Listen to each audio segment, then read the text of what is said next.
तलवार निकाल लेना और मारने की धमकी देना और अखिलेश यादव को मारने की धमकी देना, ये तो विशुद्ध गुंडागर्दी और कुछ नहीं है। अब किसी के विचार से आप सहमत नहीं है तो आप तलवार निकाल के उसकी गर्दन काटने लगिएगा, ये तो बिल्कुल विशुद्ध आतंकवाद हो गया, टेररिज्म हो गया। कायदे से सरकार को करनी सेना को आतंकवादी संगठन घोषित करना चाहिए। बाबर को भारत बुलाने वाला राणा सांगा था और ये बात ऐतिहासिक रूप से सही है।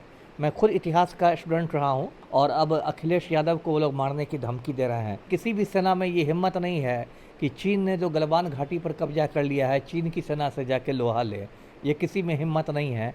ये सिर्फ कमज़ोर लोगों पर और गरीब लोगों पर इनकी तलवारें चलती हैं या बंदूक चलती हैं। अखिलेश यादव की जो पत्नी है डिम्पल रावत, वो राजपूत समाज से ही आती है, ठाकुर समाज से ही आती है। फिर भी मतलब अखिलेश यादव को मारने की धमकी। हाँ, ये तो साला बहनोई का आप झगड़ा कर सकते हैं। डिम्पल रावत को अपने भाइयों को समझाना चाहिए, है ना, कि अखिलेश यादव का कुछ नुकसान नहीं करो। करनी सेना के द्वारा जो है अखिलेश यादव को जान से मारने की धमकी दी जा रही है, क्या कुछ पूरा मामला है? इन्हीं सब मुद्दों पे बातचीत करने के लिए हमारे साथ पूर्व आईपीएस अमिताभ दास जी है। सर, आपने ये मामला देखा होगा, क्या कुछ पूरा मामला है?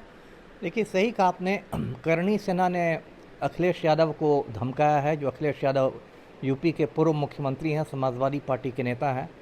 दर्शकों को मैं मामला शुरू से समझाता हूँ। ये जो करनी सेना है, ये राजपूतों का संगठन है और करणी माता के नाम पर रखा गया है। करणी माता जो है वो राजपूतों की एक कुल देवी हैं। राजस्थान में उनका मंदिर वगैरह भी है। और करणी सेना के लोग लेकिन जो है वो कोई रचनात्मक काम नहीं करते, सिर्फ गुंडाई, लफंगाई और मारपीट, गुंडागर्दी जिसको कहते हैं, सिर्फ वही उनका काम रहता है। और कुछ साल पहले भी करनी सेना सुर्खियों में थी जब संजय लीला भंसाली की फिल्म रिलीज़ हुई थी पद्मावत, और वो पद्मिनी और अलाउद्दीन खिलजी वाले मामले पर वो फिल्म बनाई गई थी और उसको भी लेके करनी सेना ने बहुत गुंडाई की थी और सेट पर जाके तोड़ फोड़ किया था। संजय लीला भंसाली के साथ हाथापाई की थी। तो करनी सेना में मेनली ऐसे ही गुंडे रहते हैं। अभी हाल में जो विवाद हुआ है, कि समाजवादी पार्टी के एक सीनियर सांसद हैं, दलित सांसद हैं, रामजी लाल सुमन। रामजी लाल सुमन ने कहा कि बाबर को भारत बुलाने वाला राणा सांगा था और ये बात ऐतिहासिक रूप से सही है। मैं खुद इतिहास का स्टूडेंट रहा हूँ और मैंने बाबरनामा भी पढ़ी है, बाबर की आत्मकथा भी पढ़ी है। उसमें बाबर ने भी जिक्र किया है कि हिंदुस्तान पर उसको हमले का न्योता राजपूत राजा राणा सांगा ने दिया था। तो ये बात सही है, लेकिन इसी को लेके करनी सेना के जो गुंडे मवाली हैं वो बहुत मतलब उत्तेजित हो गए। उन्होंने रामजी लाल सुमन को धमकियाँ दी और उसके बाद यूपी में, आगरा में उनका बड़ा प्रदर्शन हुआ करनी सेना का, जिसमें वो बिल्कुल तलवारें भांजते नज़र आए, भड़काऊ नारे लगाते नज़र आए। और देखिए, मैं दर्शकों को बता दूं कि जो यूपी का मुख्यमंत्री है आदित्यनाथ, वो भी राजपूत बिरादरी से ही आता है। उसका असली नाम है अजय सिंह बिष्ट। तो यूपी में करनी सेना वालों को सरकारी संरक्षण भी मिलता है ना। और वही यूपी पुलिस कहेगी कि हम सड़क पर नमाज नहीं पढ़ने देंगे, लेकिन सड़कों पर करनी सेना की गुंडागर्दी होने दी जाती है। तो वहाँ की पुलिस भी बहुत ज़्यादा राजनीतिक दबाव में काम करती है। और अब करनी सेना वालों ने एक बनारस वाले मिश्रा जी के नाम से एक मशहूर हैं समाजवादी पार्टी के नेता, उनको भी मार के लहूलुहान कर दिया था। और अब अखिलेश यादव को वो लोग मारने की धमकी दे रहे हैं। तो किसी भी सभ्य समाज में ये बिल्कुल अस्वीकार्य है और कायदे से सरकार को करनी सेना को आतंकवादी संगठन घोषित करना चाहिए और इस पर तत्काल प्रभाव से प्रतिबंध लगाना चाहिए, क्योंकि ये मुसलमानों पर भी हमले करता है, दलितों पर भी हमले करता है और सिर्फ गुंडाई और लफंगाई के अलावा इसका कोई काम नहीं है। जी, राणा सांगा को तो अभी भी बहुत लोग मानते हैं सर। नहीं, ठीक है। देखिए, कोई भी इतिहास में कोई भी आदमी परफेक्ट नहीं होता है, सब में कुछ खूबियाँ होती है, कुछ खामियाँ होती है। राणा सांगा का मैं नहीं कह रहा हूँ कि कोई गलत आदमी थे, राणा सांगा भी एक बड़े योद्धा थे, लेकिन ये बात एक ऐतिहासिक दृष्टि से सही है कि उन्होंने, राणा सांगा ने बाबर को हमला के लिए बुलाया था, क्योंकि उस समय दिल्ली में इब्राहिम लोदी का राज था, लोदी वंश का शासन था। राणा सांगा का अपना ये कैलकुलेशन था, उन्होंने ये सोचा था कि बाबर आएगा और लूट पाट करके वापस लौट जाएगा जहाँ से वो आया था, उज्बेकिस्तान से, और उसके बाद दिल्ली पर राणा सांगा कब्जा कर लेंगे।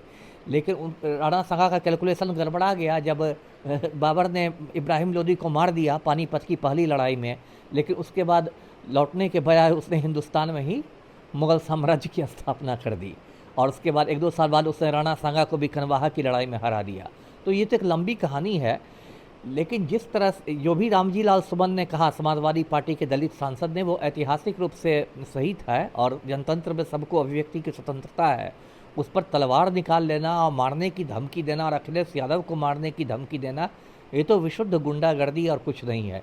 इसलिए करणी सेना को बहुत लोग कुकर्मी सेना भी कहते हैं जी। अखिलेश यादव की पत्नी भी तो राजपूत समाज से आती है सर। हो सकता है ये करणी सेना वालों को नहीं पता है। सही कहा आपने, अखिलेश यादव की जो पत्नी है डिम्पल रावत, वो राजपूत समाज से ही आती है, ठाकुर समाज से ही आती है। अखिलेश यादव ने अंतर्जातीय विवाह किया है डिम्पल रावत से जी। फिर भी मतलब अखिलेश यादव को मारने की धमकी। हाँ, ये तो साला बहनोई का आप झगड़ा कर सकते हैं। हाँ। लेकिन देखिए, मैंने कहा ना, किसी भी सभ्य समाज में ये बिल्कुल अस्वीकार्य है।